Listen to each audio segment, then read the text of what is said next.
دفعہ ایئرپورٹ پہ خاتون نے پوچھا کہ بھئی ہمارے شوہر جو ہیں وہ ایک سال کے لیے ملک سے باہر رہتے ہیں، تو ہمارے لیے یہ تو نیچرل ہے نا، وہ کہتے ہیں ہمیں پھر برائی کے خیالات آنا شروع ہوتے ہیں. تو انہوں نے کچھ سوال پوچھے، وہ حیا کے خلاف ہیں، میں اس کو نہیں یہاں ڈسکس کر سکتا. میں نے ان سے کہا میاں کے علاوہ آپ کے پاس کوئی راستہ نہیں ہے اپنی خواہش پوری کرنے کا. تو وہ کہنے لگے پھر ہم کیا کریں، میاں بھی مجبور ہے. وہ کہہ رہے ہیں میں کیسے، اور اپنے ساتھ رکھ نہیں سکتا میاں، کیونکہ جو ہے وہ اس کے پاس اتنی تنخواہ نہیں ہے کہ بیوی کو رکھ سکے. تو چند کیس ایسے ہوتے ہیں. اصولی طور پر تو میاں کو چاہیے اللہ پہ توکل کرے، غریب بھی ہے نا اپنے ساتھ اپنی بیوی کو رکھے. کوئی بات نہیں، میاں بیوی دونوں روکھی سوکھی مل کے کھا لیں گے، کم پہ گزارا کر لیں گے. جو بیویوں کو چھوڑ کے ایک سال دو سال کے لیے باہر جاتے ہیں، یہ شریعت میں بالکل پسندیدہ نہیں ہے. اللہ نے بیوی کو صاحبہ کہا ہے، ساتھ رہنے والی.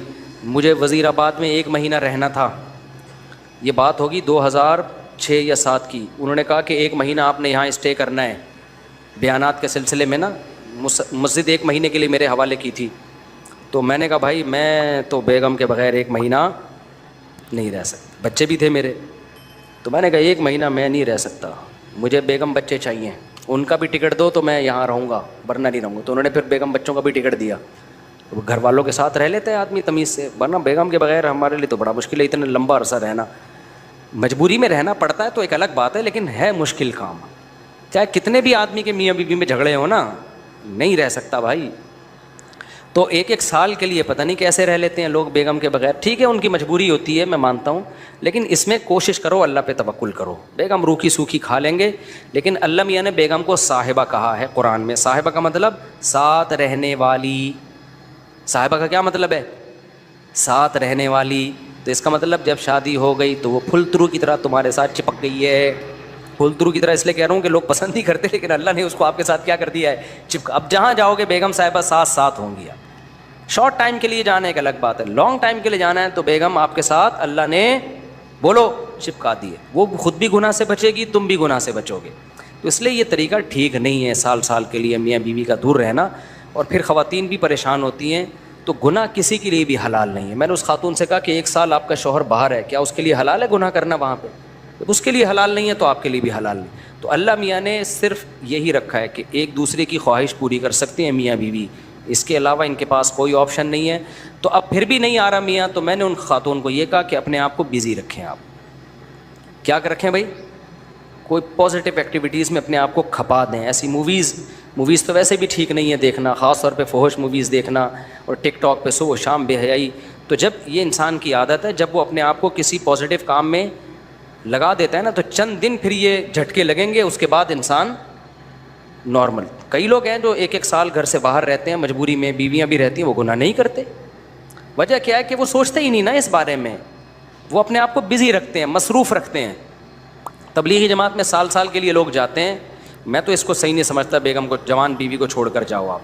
لیکن بہرحال جو جاتے ہیں تو وہ گناہ تھوڑی کرتے ہیں، بچے رہتے ہیں، کیونکہ وہ ایک خاص ترتیب میں اپنے آپ کو جوڑ چکے ہوتے ہیں. بہرحال یہ نہیں ہے اس کو.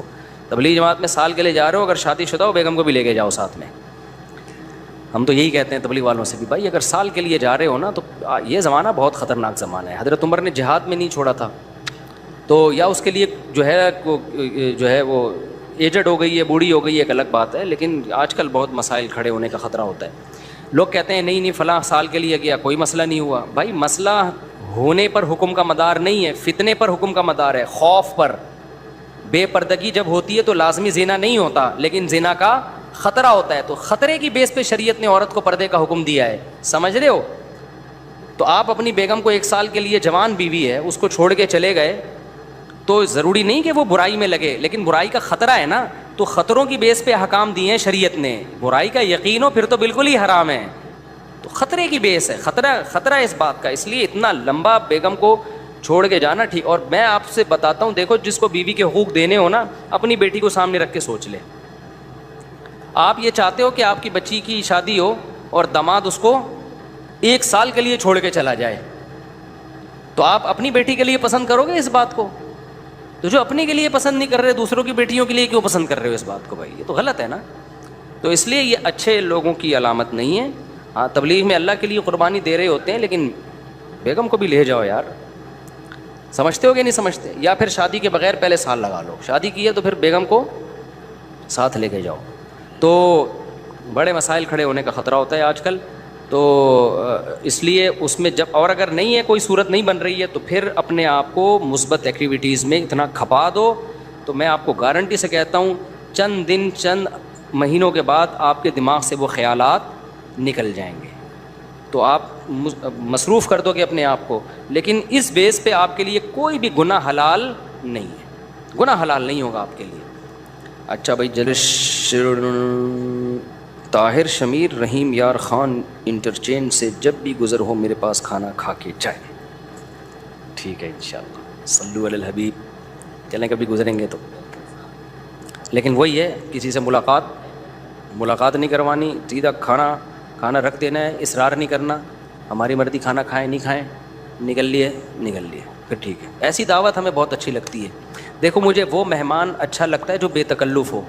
آپ سمجھتے ہو نا میری اس پوری تقریر سے کہ میں لوگوں سے ملنا نہیں چاہتا، ایسا نہیں ہے. بے تکلف آدمی مجھے پسند ہے. میرے پاس 3 دن بھی لوگ ٹھہر کے جاتے ہیں جو میرے رشتہ دار نہیں ہیں، لیکن یہ وہ لوگ ہیں. کیسے لوگ ہیں؟ ابھی پشاور سے میرے پرانے دوست آئے ملنے کے لیے. آئے، میں نے کہا السلام علیکم، کیا حال ہے، سب سیٹ چل رہا ہے؟ الحمدللہ. اس کے بعد پتہ نہیں میں بھول گیا، وہ خود ہی جا کے کھانا کھا رہے ہیں. میں تو مصروف آدمی ہوں بھائی، خود ہی کھانا کھا رہے ہیں، لیکن برا نہیں محسوس کر رہے. پھر جب مجھے ٹائم ملتا ان کو بلا لیتا، آ جاؤ یار بیٹھتے ہیں، یا بھائی چائے بنا کے لاؤ، بھائی ان کو بھی پلاؤ مجھے بھی پلاؤ. پھر کھانے کے ٹائم پہ مجھے یاد آیا ارے وہ آئے ہوئے ہیں، میں نے کہا آپ بھی آ جاؤ کھانا کھا لو. انہوں نے کھانا کھا لیا، صحیح ہے نا. پھر بھول گیا میں کہاں گئے، پتہ نہیں کہاں گئے. پھر اگلے دن مجھے یاد آیا اڑے بندہ آیا ہوا ہے بھائی، لیکن وہ ناراض نہیں ہو رہا. پھر میں آیا، جب میں فارغ ہوا میں نے کہا آ جاؤ یار، میں نے فلاں جگہ جانا ہے بیان کے لیے، آپ بھی میرے ساتھ ہی گاڑی میں آ جاؤ. اپنے ساتھ گاڑی میں بٹھایا، لے گئے ان کو، بیان کیا، گھمائے، پھر آیا اپنے ساتھ ہی واپس لے. پھر بھول گیا میں، پتہ نہیں بندہ گیا کہاں پہ. تو وہ ناراض نہیں ہوئے. 3 دن اسی طرح ہم نے ہنسی خوشی گزارے. اس کے بعد وہ نکل لیے. انہوں نے کہا میں پشاور پہنچ چکا ہوں. میں نے کہا یار کوئی میری طرف سے کوتاہی ہو گئی، معاف کر دینا. کہہ رہے کہنا تو یہ چاہیے تھا، بدتمیزی کی انتہا کر دیا آپ نے.